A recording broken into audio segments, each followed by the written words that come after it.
Welcome to my channel Blind Teaching. Current Affairs December 2021 in Hindi.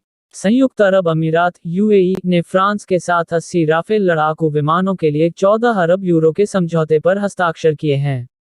Rafale jet के लिए यह अब तक का सबसे बड़ा अंतर्राष्ट्रीय ऑर्डर है। सौदे के बारे में, यूएई और फ्रांस ने हाल ही में 17 बिलियन यूरो का सौदा किया है। इस सौदे के तहत यूएई 80 राफेल लड़ाकू विमान और 12 कैराकल सैन्य परिवहन हेलीकॉप्टर खरीदेगा। यह सौदा फ्रांस में 7,000 नौकरियों का समर्थन करेगा।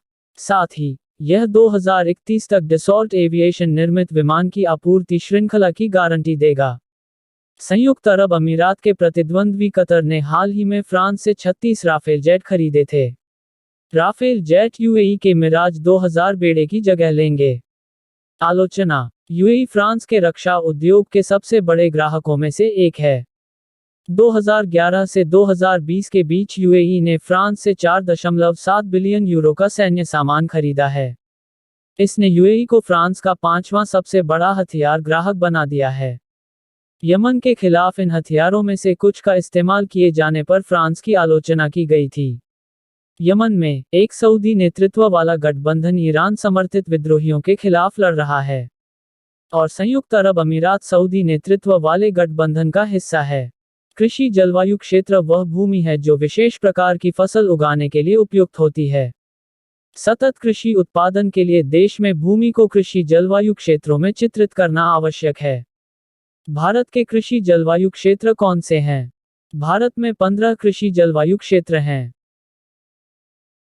वे पश्चिमी हिमालय, पूर्वी हिमालय, गंगा के निचले मैदान, मध्य गंगा के मैदान, ऊपरी गंगा के मैदान, ट्रांस गंगा के मैदान, पूर्वी पठार और पहाड़ियां, मध्य पठार और पहाड़ियां, पश्चिमी पठार और पहाड़ियां, दक्षिणी पठार और पहाड़ियां, पूर्वी तट के मैदान और पहाड़ियां, पश्चिमी तट के मैदान और पहाड़ियां, गुजरात के मैदान और पहाड़ियां, पश्चिमी शुष्क क्षेत्र और द्वीप हैं। कृषि जलवायु क्षेत्र और कृषि पारिस्थितिक क्षेत्र में क्या अंतर है? कृषि जलवायु क्षेत्र से एक कृषि पारिस्थितिक क्षेत्र बनाया जाता है। यह भूमि इकाई है जो जलवायु और बढ़ती अवधि की लंबाई के लिए एक संशोधक के रूप में कार्य करती है। भारत में 20 कृषि पारिस्थितिक क्षेत्र हैं। कृषि जलवायु क्षेत्र के दो प्रमुख रूप हैं। वे जलवायु और बढ़ती अवधि हैं। कृषि पारिस्थितिक क्षेत्र में 4 प्रमुख चर हैं। वे जलवायु, मिट्टी के प्रकार, भू आकृतियां और बढ़ती अवधि की लंबाई हैं। कृषि जलवायु क्षेत्रों के लिए एनएआरपी। भारतीय कृषि अनुसंधान परिषद, Indian council of agricultural research ने प्रत्येक कृषि जलवायु क्षेत्र में क्षेत्रीय अनुसंधान केंद्र स्थापित करने के लिए राष्ट्रीय कृषि अनुसंधान परियोजना नेशनल एग्रीकल्चरल रिसर्च प्रोजेक्ट शुरू की। ये केंद्र क्षेत्रों में कृषि पारिस्थितिक स्थितियों और फसल पैटर्न का विश्लेषण करेंगे। ग्रेटर टिप्रालैंड त्रिपुरा का एक क्षेत्र है। कई आदिवासी इस क्षेत्र को अलग राज्य बनाने की मांग कर रहे हैं। मामला क्या है? त्रिपुरा में 19 अधिसूचित अनुसूचित जनजातियां हैं। इनमें 5.92 लाख त्रिपुरी, 1.88 लाख रियांग हैं। ये 3 आदिवासी समूह राज्य के प्रमुख आदिवासी हैं। कुछ छोटे आदिवासी समूहों ने हाथ मिला लिया है और टिप्रा मोथा टिरपहा इंडिजिनस रीजनल अलायंस और IPFT indigenous people's front of Tripura राजनीतिक दलों का गठन किया है। ये पार्टियां अब तर्क दे रही हैं कि वे अपने अस्तित्व के लिए एक अलग राज्य चाहते हैं। संवैधानिक वैधता, उनका दावा है कि वे संविधान के अनुच्छेद 2 और अनुच्छेद 3 के तहत मांग कर रहे हैं। संविधान का अनुच्छेद 2 कहता है कि संसद नए राज्यों और केंद्र शासित प्रदेशों की स्थापना की अनुमति देगी और भारतीय संघ में नए राज्यों और केंद्र शासित प्रदेशों के प्रवेश की भी अनुमति देगी। अनुच्छेद 3 कहता है कि संसद किसी राज्य के क्षेत्र में वृद्धि या कमी करेगी।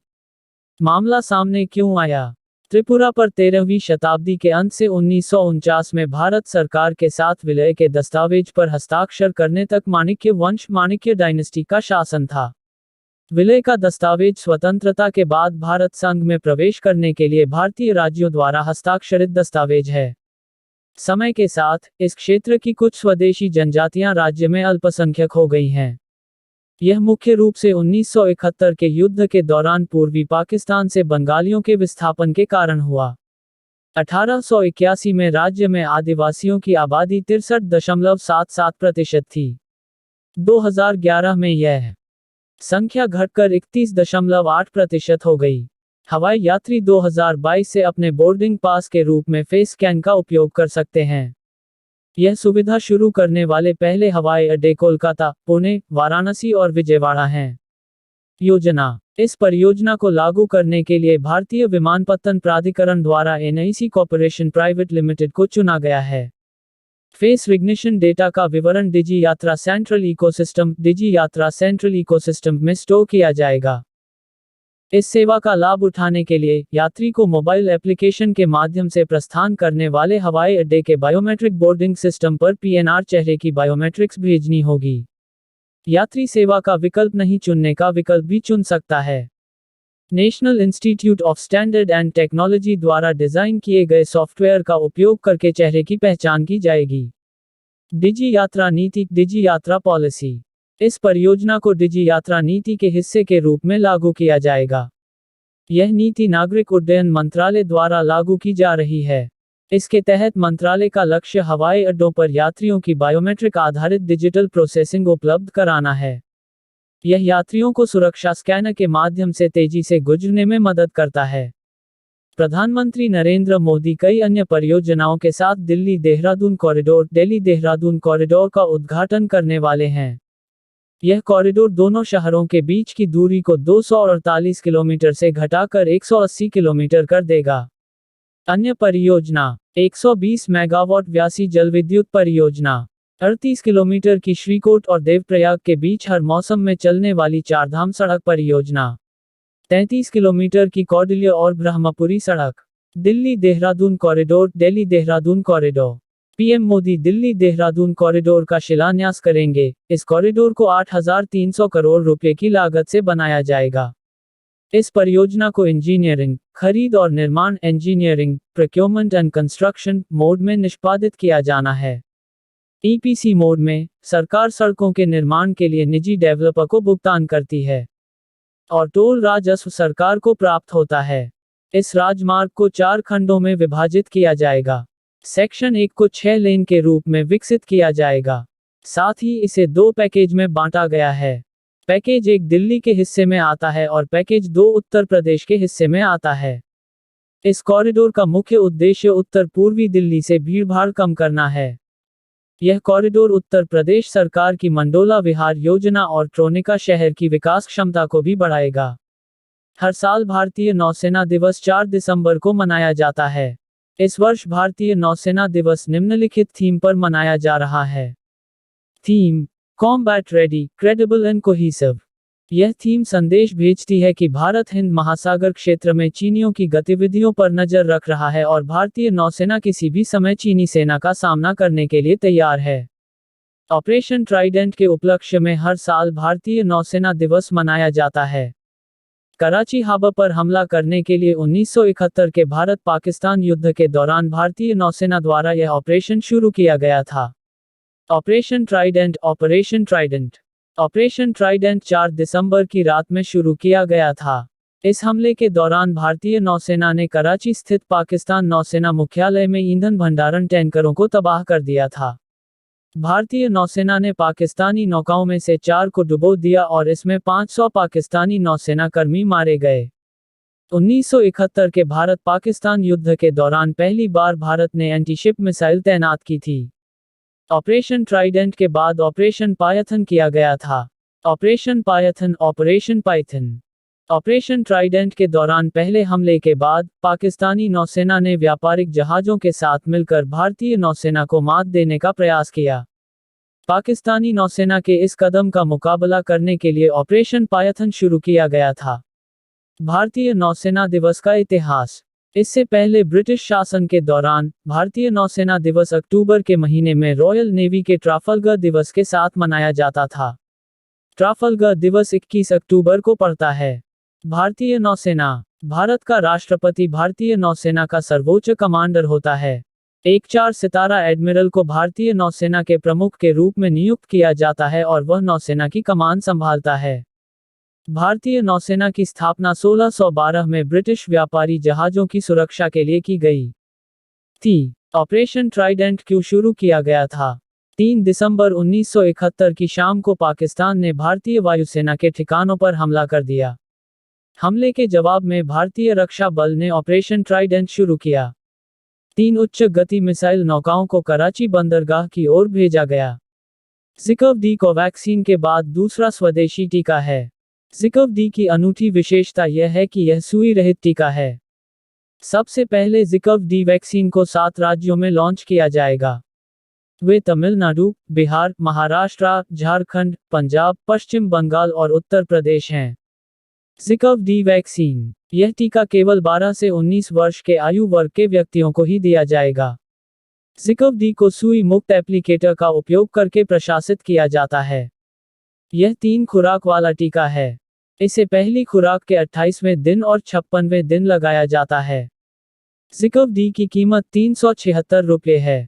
जिकव डी ने 66.6% प्रभावशीलता दिखाई है। इस वैक्सीन को कैडिला हेल्थकेयर नामक भारतीय फार्मास्यूटिकल कंपनी द्वारा विकसित किया गया है। जिकव डी प्लास्मिड डीएनए पर विकसित। जिकव डी वैक्सीन को प्लास्मिड डीएनए पर विकसित किया गया है। सरल शब्दों में, इसे कमजोर या मारे गए वायरस के डीएनए के एक टुकड़े का उपयोग करके विकसित किया गया है।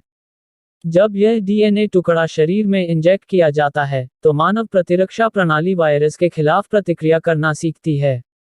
प्लास्मिड ई कोलाई कोशिकाओं का उपयोग करके निर्मित किया जाता है। जिकव डी को सुई रहित टीका क्यों कहा जाता है?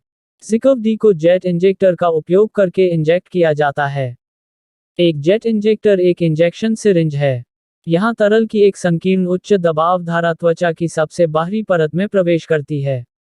इसके साथ, दवा एपिडर्मिस के अंतर्निहित ऊतकों तक पहुंचती है। यह सुइयों के उपयोग की पारंपरिक विधि से बेहतर है।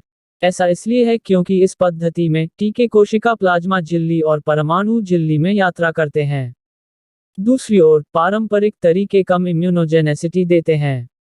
26 नवंबर 2021 को समाप्त हुए सप्ताह के दौरान भारत का विदेशी मुद्रा भंडार $2.713 अरब की कमी के साथ $637.69 अरब पर पहुंच गया है।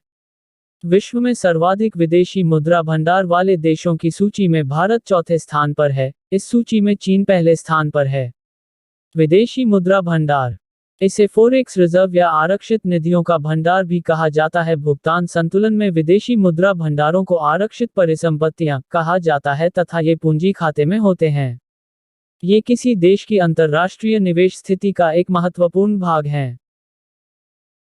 इसमें केवल विदेशी रुपये, विदेशी बैंकों की जमाओं, विदेशी ट्रेजरी बिल और अल्पकालिक अथवा दीर्घकालिक सरकारी परिसंपत्तियों को शामिल किया जाना चाहिए, परंतु इसमें विशेष आहरण अधिकारों, सोने के भंडारों और अंतर्राष्ट्रीय मुद्रा कोष की भंडार अवस्थितियों को शामिल किया जाता है। इसे आधिकारिक अंतर्राष्ट्रीय भंडार अथवा अंतर्राष्ट्रीय भंडार की संज्ञा देना अधिक उचित है। 26 नवंबर 2021 को विदेशी मुद्रा भंडार। विदेशी मुद्रा संपत्ति FCA $574.664 billion. Gold reserve $38.825 billion. IMF के साथ SDR $19.036 बिलियन। IMF के साथ रिजर्व की स्थिति $5.162 बिलियन। स्पेसएक्स ने हाल ही में 50 उपग्रह लॉन्च किए हैं। इन उपग्रहों को स्टारलिंक मेगा तारामंडल में शामिल किया जाएगा। इन उपग्रहों को फाल्कन 9 रॉकेट पर लॉन्च किया गया। मुख्य बिंदु, स्पेसएक्स ने 48 स्टारलिंक उपग्रह और ब्लैक स्काई ग्लोबल नामक 2 पृथ्वी अवलोकन उपग्रह लॉन्च किए। ब्लैक स्काई ग्लोबल एक उपग्रह तारामंडल का निर्माण कर रहा है जो पृथ्वी के किसी भी हिस्से की छवियां प्रदान करने में सक्षम है। यह 60 उपग्रहों का समूह है। इन उपग्रहों को फ्लोरिडा से लॉन्च किया गया। स्टारलिंक तारामंडल का उद्देश्य बड़े पैमाने पर पृथ्वी तक इंटरनेट की पहुंच प्रदान करना है। इसमें 1600 उपग्रह शामिल हैं। Starlink high speed internet coverage प्रदान करने के लिए स्पेसएक्स स्टारलिंक तारामंडल स्पेसएक्स स्टारलिंक कॉन्स्टलेशन का निर्माण किया जा रहा है। दिसंबर 2021 तक स्पेसएक्स ने 1900 ब्रॉडबैंड उपग्रह लॉन्च किए हैं। इसे 30,000 और उपग्रहों को लॉन्च करने की मंजूरी है। लॉन्च में रैप्टर इंजन संकट।